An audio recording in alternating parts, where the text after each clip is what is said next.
Remnith is a sci-fi skill-based first-person shooter. It's available for the Vive and Rift for about $10 US. It's playable both in and out of VR, and supports gamepads, mouse and keyboard and motion controllers. Here's my review of it in its current state as of September 2017. Thanks to the developer Chronish Games for providing me with a free copy. We'll start with the story. In short, fearing you know too much, your employers have thrown you into an industrial death dungeon filled with giant floating murder bots. Overall, the story is pretty minimal. No voiceovers, characters, or anything else aside from the game's baseline lore. On to gameplay, which consists of moving to one area, defeating the enemies that spawn there, in order to move on to another area so you can defeat the enemies that spawn there.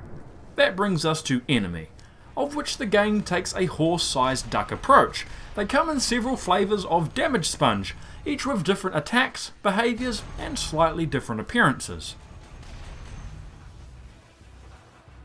A massive factor in this game is accuracy, as misplaced shots form crystal-like structures called scabs, which make nearby enemies harder to kill. This is a really cool and unique mechanic, and adds an interesting layer of strategy and restraint.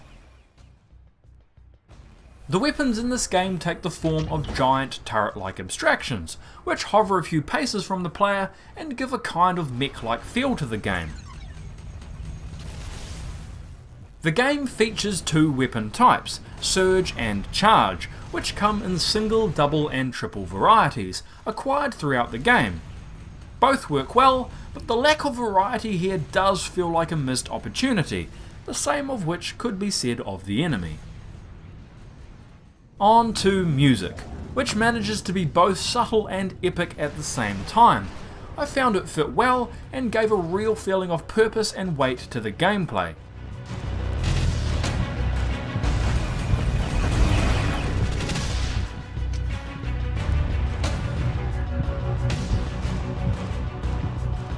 That leads us to sound, which the game does fantastically, and when combined with the game's subtle use of haptics, gives a really nice feeling of physicality to the world.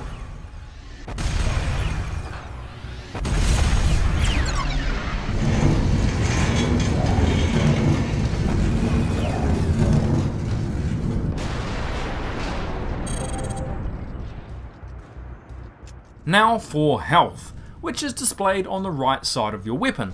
It's non-regenerative but can be replenished via health stations. Death in this game is either running out of health or falling off the world, after which the game reloads you at your last checkpoint, which are placed fairly frequently throughout.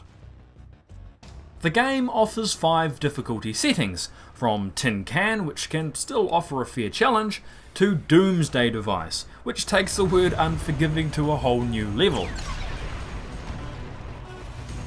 Difficulty can also be changed on the fly, something I wish more titles allowed. Let's talk about Locomotion. The game offers both teleportation and smooth motion, with a number of settings attached to each. Playing with smooth motion also allows you to dash, jump and jump dash, giving an occasional feeling of verticality to the title. Dashing is limited by a regenerating stamina meter, which I found allows for a maximum of 2 in quick succession.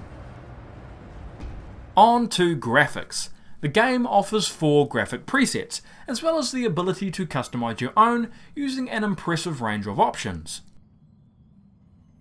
The graphics are overall pretty damn awesome in my opinion. The over-the-top explosions as you annihilate an enemy are a personal favourite.